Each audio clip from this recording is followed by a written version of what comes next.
What do you do when you get into a debate about something like, say, not eating meat? But before you get into the discussion, you know there just ain't no way you're gonna give up the delicious taste of juicy, medium rare steak with some A1 sauce. However, you also know that flat out admitting that you're closed-minded will cost you some social credibility. At this point, you may be lost and have no idea what to do. Well, fret no more, my friend, because you're in for a treat. I'm Clay, and this is the world's first beginner's guide to doing the DillaDodge.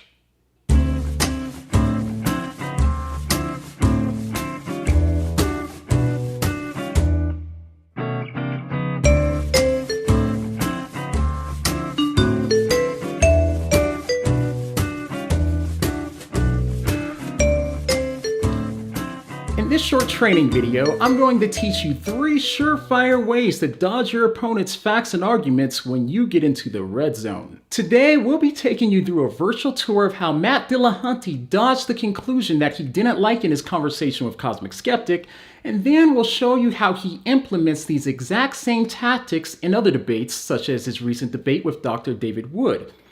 By the end of this lesson, you will learn the secret tips and tricks for dodging not only inconvenient conclusions, but also your most explicit contradictions. So go ahead and give me a bit of your time and I'll make you a pro dodger in no time.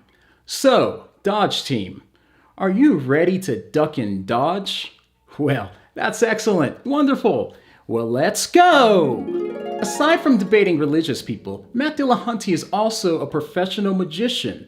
But that doesn't mean that what he's doing has to look like magic. We'll make the mysterious look simple by breaking down some of his most used tactics down into 3 easy to remember steps that you can perform yourself. All you need to do is remember the 3 SBCs of dodging. SBC stands for social fame, blame, and change. And if you're lucky enough to make it to the master level at the end of this course, you'll even learn the secret to the Dillahunty power tool, shame. Let's start with taking a look at how Dillahunty recently got himself into a pretty tough bind. In his recent conversation with Cosmic Skeptic, Cosmic started the discussion by talking about the ethical system of humanism that Dillahunty and Cosmic both agree on. Cosmic then built off of their agreed upon principles in order to show Dillahunty that he'd be morally inconsistent if he chose not to become a vegan. Now, it's clear from the conversation that it only took Dillahunty one quick thought about some mouth-watering Kentucky Fried Chicken before he realized there was no way that he was going to change his mind on eating meat. The only problem was, he and Cosmic share most of the same fan base, and the fan base not only loves Cosmic probably more than they do Dillahunty, but they seem to respect Cosmic's position on not eating meat as well. Oh no! What is he gonna do? Looks like Dillahunty got himself into a Dillafunky. Let's take a look. Which is this. Let's say it happens. I prove to you beyond a shadow of a doubt that when a calf is separated from its mother forcibly, it undergoes psychological stress. A comparable level of psychological stress to if you did it to a human. Would you stop drinking milk? Even with the caveat of saying I'm not necessarily against all forms of animal slaughter, and even with the caveat of saying there are certain people who can't go vegan, well, those don't apply to you. So why bring them up when talking about, like, for instance, why you're not a vegan?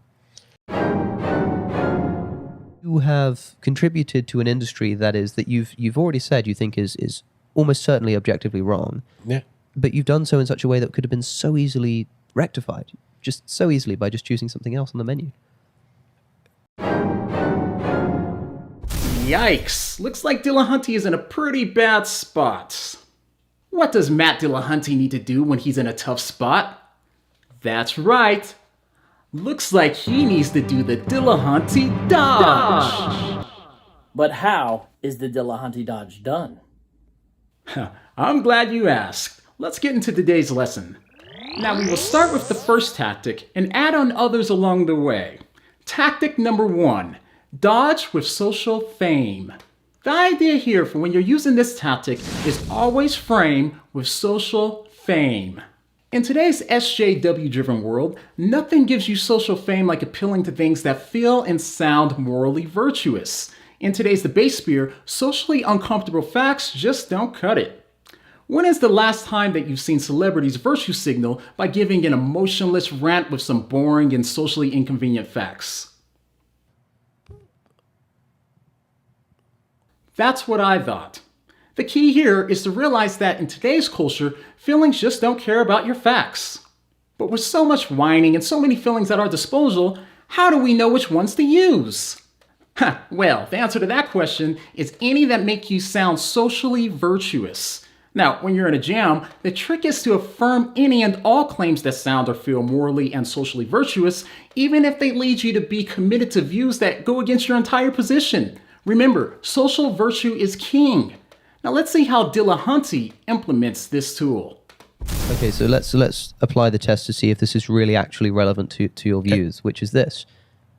Let's say it happens. I prove to you beyond a shadow of a doubt that when a calf is separated from its mother forcibly, it undergoes psychological stress. A comparable level of psychological stress to if you did it to a human. Would you stop drinking milk? Sure. You would. Yes. Just based on that alone. So the only thing that's stopping you isn't a quibble about whether the ethics actually sort of applies to them. It's like no, that's so the whole issue is where do you draw the line? But okay, the reason I find this so interesting is because like we know that animals suffer in the slaughterhouses. Yes. So I'm on record as being opposed to that. As you can see, rejecting these virtuous-sounding claims would force him to take a significant blow to his social bank account. Given that most people today tend to care more about feelings of virtue than socially awkward facts, Dillahunt made the right move, despite the fact that he ended up conceding every critical point that Cosmic needed in order to beat him in the debate. So the lesson here is that if you have to pick between sounding like a moral monster or conceding detrimental points to your position, always affirm what sounds socially superior. Remember, your guiding principle is, if you don't accept what sounds virtuous, it will only cause turbulence. More on this later. For now, here's the do's and don'ts for tactic number 1. Do agree with any and all social virtues that your supporters emotionally accept, even if they go against your entire position. Don't deny those social virtues at any cost. Doing so has the potential to socially bankrupt you. Remember, social currency is important, and if you're broke, no one will ever take you seriously when it comes time to put your money where your mouth is. Tactic number 2, dodge with change. If you end up cornered, the mindset here is, dang, it's time for a subject change. If you find yourself needing to use this step, it's clear that you're obviously grasping for straws and doing your best to maintain face, but others don't have to know that. Your secret's safe with me. Your goal here is to start scanning for the exit door and get to it as fast as you can. If for some reason you've accidentally logically committed yourself to the conclusion that you're trying to avoid, you need to find a way to prevent your opponent from making it too obvious that the real issue is that you just don't want to change your mind. Or in this case, the issue may be that vegan burgers taste like seasoned cardboard. Now let's see what Dillahunt does when Cosmic exposes the fact that once again, Dillahunt has already logically committed himself to the necessary premises needed to accept Cosmic's conclusion. Now, I'm under the impression, you said many times that like your aim, your goal almost, I see it almost as like a motto of what you do is to know as many true things as possible. And as few false things. Right. Now, equally, you think that morality lives within the realm of objectivity and truth. And so it seems to follow... Sure. Moral valuations. Yeah, so it seems to follow that if it's true that killing and eating animals for food is immoral, then you want to know it. Yes. Right? So let's unpack this. Firstly, I agree with everything you've said. Like, for instance, the ability to go vegan on a practical level is not available to everybody. And secondly, you don't need to be opposed necessarily. I mean, it's a gray area for me, but you don't need to be opposed to all ways in which animals are killed, just the horrendous forms in which they're killed. Sure. But given that, you live in a city, you live in an area where it's perfectly possible to go vegan, and equally, 99% of all of the animals that end up on the plates of Americans comes from factory farming. Yep. So even with the caveat of saying I'm not necessarily against all forms of animal slaughter, and even with the caveat of saying there are certain people who can't go vegan, well, those don't apply to you. So why bring them up when talking about, like, for instance, why you're not a vegan? Why bring up those considerations when those don't apply to you? Wow, at this point, I know you're probably thinking, game over. He only has 3 options here. He can go back on what he previously said and lose some social cred. He can admit defeat and say goodbye to Big Mouth Burgers for the rest of his life. Or he can do the DillaDodge. Why bring up those considerations when those don't apply to you? Well, it's a direct response to a specific simplistic challenge that I've been presenting with on the show. But it's not a response to the whole issue at all. Yeah. And there you have it. We can call this move, don't get dissed, pretend that the point was missed. The tactic here is to make them think that you were talking about something else all along. This tactic can also be easily used if you want to flip the virtue burden of proof as well and accuse the other person of committing a straw man. The next guiding principle that we're going to look at is, before you look like a dummy, oh look, it's a bunny. The point of this tactic is to divert attention off of yourself by changing the subject entirely. Now let's see how Dillahunt masterfully utilizes this technique when he gets cornered once again. A few times you said, I've got no reason to believe why it's not morally virtuous to be a vegan. Can we rephrase that? Is it morally virtuous to be a vegan? See, and that's where we get into the complexity, because just talking about virtue here, and I don't necessarily, and I know there are complex issues, but somebody who, at the end of the day, I care more about humans than other animals. Now, don't get me wrong, that clip was fantastic. But it should also be noted that when you change the subject, the longer that you can keep talking, the better. Your goal is to keep talking so long that people will forget that you changed the subject in the first place, or maybe even get distracted by following something else that you said. Remember, the longer you talk about something else as a diversion tactic, the better. Now let's see how Dillahunt skillfully owns this move when Cosmic questions him on if the only reason that he doesn't want to give up meat is simply because he likes the taste. Can you see how people see in precisely the same way the idea that rather than just being a moral virtue not to kill and eat animals because it benefits you in terms of taste, to just say, well, that's trivial sensual pleasure and that is not enough to escape? Oh, I absolutely see how people can do that. By the way, but that's not something you do. That's not a view that you take. Well, I'm sure it is in some sense. Saying I can understand how people see it that way doesn't necessarily mean that I agree, but also the framing of it is taste being the only factor, I think, is a gross oversimplification. If, by and large, it's only in the modern world, in cities and things like that, that one truly has access to the privileged status to be vegan. For most of our history and in most places, that just wasn't an option. There were health issues and other things. I am, for the record, opposed to the way we go about getting food on many occasions, meat. I'm opposed to animal torture and animal cruelty. However, when I point that out, there are ethical vegans who say, well, killing it's cruel, no matter whether it suffers or not.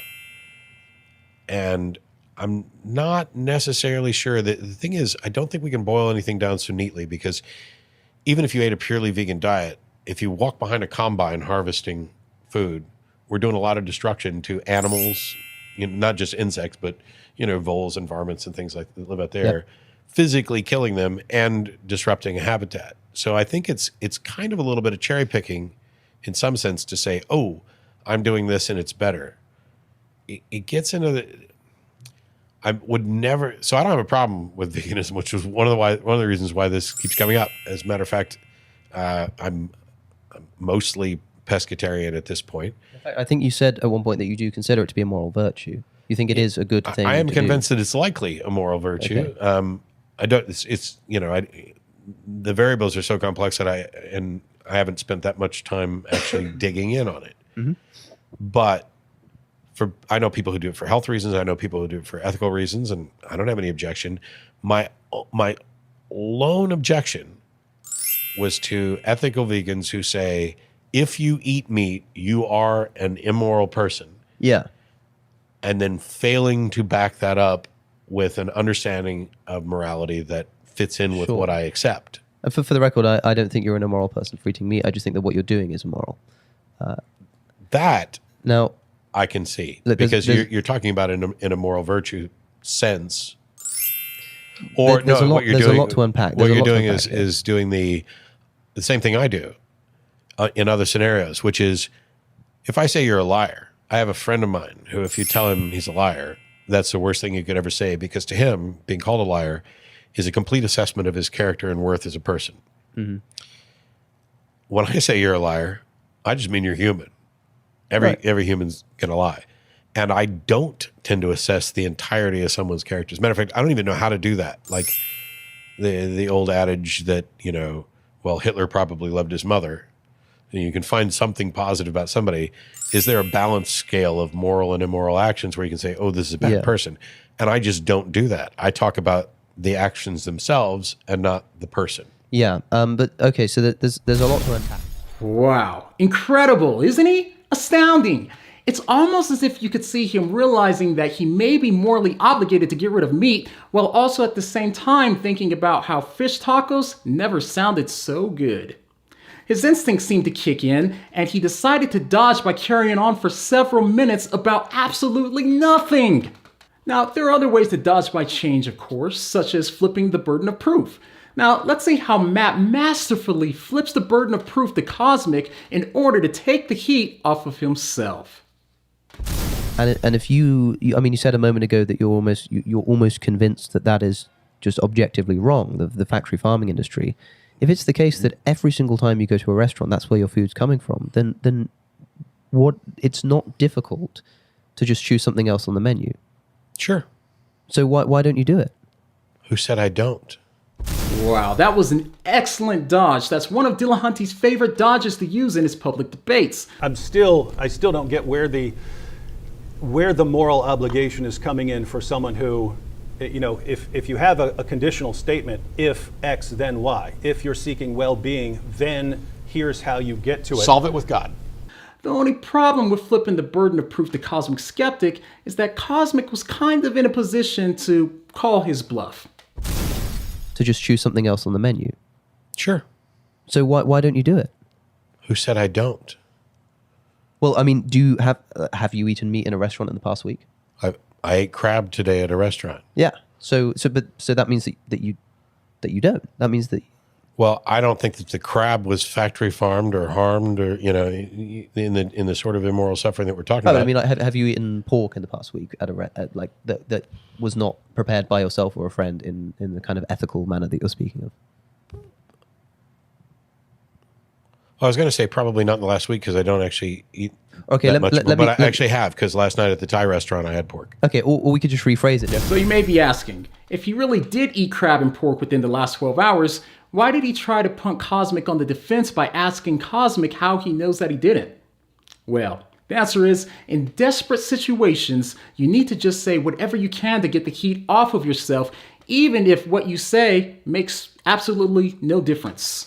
This is similar to how he did in his debate with Michael from Inspiring Philosophy. And I'm not just saying I don't know. I'm saying I don't know and you don't either, but you seem to be claiming that you do. How do you know I don't know? I don't know that you don't know. This is his recent debate with Dr. David Wood. I would be completely correct in the sense that there's nothing about the universe that compels me to do that. I'm trying to locate the moral obligation for someone who says, I just don't care about those things, or I care about something. We impose a moral obligation. No, that's what I mean. You're saying society imposes a moral obligation. The physical facts of the universe imposes a moral obligation. You just said that the universe doesn't impose. So you are using atheism as being equal to fatalism. Where are you going? No. Where are you going? I'm headed towards extinction. That is the most. Is that true according to atheism? No, that's not where I'm going. We're not going. Is it a fact that ultimately humans will probably be extinct? That's all I'm saying. Yes. That's all I'm saying. So make sure you change the subject by dodging with change. Now, here's your do's and don'ts for this tactic. Do. Gradually change the subject and keep talking. The longer you keep talking, the better chance you have of getting them to follow your change of conversation or getting them to forget their point altogether. Don't answer incriminating questions directly, or you can easily become the Dillahunted. Tactic number 3, dodge with blame. The mindset here is, I'm open to the change. It's the lack of evidence that's the blame. This one just may be my favorite of all of the other rules. Now, when you and I know that there just ain't no way you're gonna say goodbye to Golden Corral buffets for the rest of your one and only short and objectively meaningless life, but your opponent is asking what will change your mind, obviously, there is no way you're gonna change your mind. In situations like this, your guiding principle should be, if you want to dodge the shame, then just shift the blame. You just aren't personally convinced. This is easy. Let's watch the legend in action himself. Right, but even if it's not the single biggest thing you can do, the fact that it is something that you can do and it's so easy, it's not a difficult thing to do. Yeah, I'm just not convinced that it would have the effect that you say it does. But you can, I mean, would you see that it has a positive moral effect? Because then we've got a question which is, here is action X, which... Well, with respect to moral virtue, yes, I'm just not convinced it's a moral duty yet. You know, in the process of drawing the lines and moving the lines, I'm not convinced. If you're arguing that we should make eating meat illegal, now you're codifying rights for animals. Mm-hmm. And I understand why people want to do that. I'm just not necessarily convinced. I'm certainly not in that place right now. Second is to take attention off of the fact that you know you ain't changing your mind. And you do this by using the mere appearance of another social virtue, humility. You can do this by saying that you truly are open to changing your mind. The only problem is you just lack the simple data and evidence needed to do so. How that could possibly not fall within the category of obligation. I don't remotely disagree. The thing is... So you think it does fall within the category of obligation? Well, let me finish this thought, because I think the answer is yes, but the only reason that I'm not convinced of that is because nobody's presented me the information to convince me that that is the single best thing somebody can do. That we manage our surplus so that, yeah, no. But, yeah. And I haven't seen the data, and I'm basically, I think I'm napkin doing math here in a way that I can't and shouldn't. So as you can see, always start by saying that you aren't convinced and hope that you don't get pressed on what it would take to personally convince you. If you do get pressed, make the criteria anything that can't come back later to bite you in your bum. If you give people a solid example of what would change your mind, then people will hold you accountable to it, and then guess what? When they provide the evidence to you, you'll have to change your mind in order to keep your social bling bling. So the trick here is to keep the standards unknown, internal, and as vague as possible. This allows you the ability to keep your street cred by telling people that you really are open to being convinced. Now, let's see Dillahunty use this tactic in action. So do you know, and I know like there doesn't need to be an answer to this question, because I know that this is a question that can come up with like the religion thing, and oftentimes it's a bit of a silly question, but just in case you do know of anything, do you know what it would take to make you stop eating animal products? Like, can you envision some learning of something or something being the case such that you would stop? I come closer to being able to give specifics on this, like when people say, what would it take to convince you that God exists? And my answer is always, I don't know, but if there's a God, it knows. You can't do that here. Yeah. While I probably can't give specifics because it's hard honestly, to say, it's also not an issue it. I've spent that much time focused on the specifics about. And that is how you do the dodge. So here are the do's and don'ts for tactic number 3. Do. Blame it on a lack of evidence in some way, and don't give an objective criteria that will change your mind. If you must give a criteria, make your personal psychology the lone standard. Don't give an objective criteria no matter what. If the criteria becomes objective standards, then people can hold you to them. Now it's your turn. Will you be a Dillahunty or a Dillaflunky? Let's find out. To recap, let's see if you can identify the dodging techniques we've discussed in this one short clip. I'm concerned about the oversimplification now, which is why I label it a moral virtue, because I could say I would probably be a more moral person and probably be doing more for the world if I just stopped eating meat. Never remotely denied that. The thing is, the factors that would keep me eating meat under some circumstance, not all, have so far outweighed the factors that would make me stop. And what are those factors, if you had to whittle them down?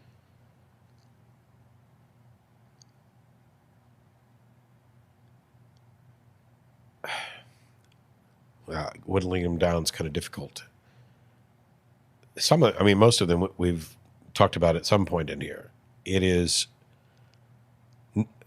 So the climate change argument, by the way, is the strongest one of all of them for me personally.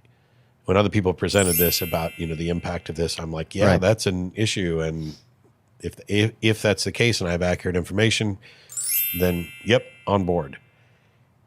But that's a separate issue from the types of moral arguments that I'm often presented with, which is, don't kill the poor animals. And the one thing that happened, this is a diversion which hopefully will be clear and not seem that way. During the 2016 election here in the United States, I'm now a fairly left, fairly liberal, progressive, whatever, despite having been on the other side at one point. And yet I'm constantly trying to be measured and fair, even though I'm going to fail. And when people were talking about Trump and people voting for Trump, there were people on the left who were immediately like, you guys are racist. And I have friends who specifically voted for Trump because they got sick of being called a racist when in their mind they're not. And we had to actually educate people on the difference between implicit and explicit racism. And we had to educate people on the difference between... Great job! Because you did so well and passed the test, you are now a master DillaDodger. You dodge! Because you dodge so hard, you now get access to our bonus dodge tool. This tool won't work on fellow atheists, of course, so it has to be used only on Christians and other kinds of religious people. This one may be the best tool that Matt has at his disposal. It takes tactic number 1, the social fame tool, and utilizes it in a unique and powerful way. Are you ready for the fire tool? Well, all right! The tool is dodge with shame. The mindset here is, oh, you thought this was a game? Put some respect on my name. Now be quiet. Only I'm allowed to whine and complain. If you watch Matt's debates with Christians and other theists, you'll notice that he uses all of the previously discussed tactics constantly. It's just far less obvious than it was with Cosmic. And the reason why is because he can't use the tool that I'm about to show you now against those who are on his team. If you mix this tool with the other tactics that we just learned, you have officially cracked the code to the success of Matt Dillahunty. This is a tool taken from the SJW playbook. As we've already established, if the social signaling and virtuous sounding claims are strong enough, then logical consistency becomes irrelevant or significantly unimportant. For example, although SJWs are painfully logically inconsistent, they still remain persuasive to millions of people. How is that possible? It's possible because SJWs aren't convinced by logical consistency, and so they aren't trying to convince others with it. The only thing that needs to be consistent is emotional social signaling. This is why it's acceptable to complain about intolerance and be incredibly intolerant while doing so. This is why it's acceptable to whine about equal rights and deny the people that you disagree with equal rights at the same time, and so on. Almost any modern social justice warrior can dodge a logical problem in their arguments like the Matrix by aggressively asserting an emotional appeal to injustice. This will be critical to your success. If you want to do the Dillahunty dodge successfully, it's important that you make sure to incorporate virtuous sounding statements that make it sound as though you're fighting against oppression and inequality. This will short circuit people's critical thinking faculties and make them feel that you have a much stronger case than you actually do.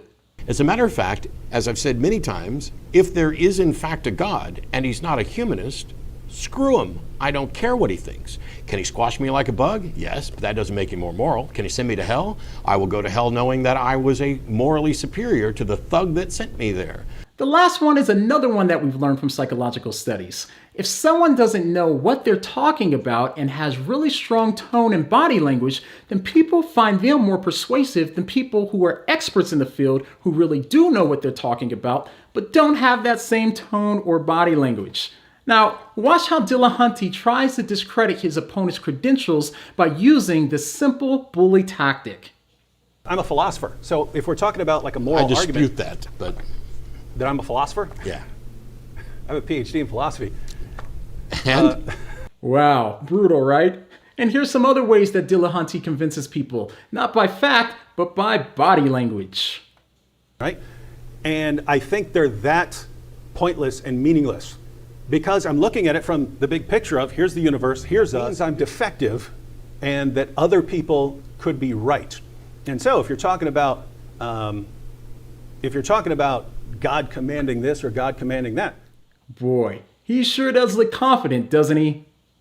Well, that does it. We've officially reached the end of the course. Now, for some other tactics that we didn't get to discuss today, like the power of not taking the burden of proof or staying so unclear that you can accuse everyone of a straw man, will be made available in future courses. Now, Dilladodgers, I hope that this course has given you the confidence to go out and do the Dillahuntty dodge in situations where you know you aren't changing your mind and give off the appearance of being open-minded while doing a whole bunch of dodging. Until next time, keep on ducking and dodging, friends, and I'll see you next time.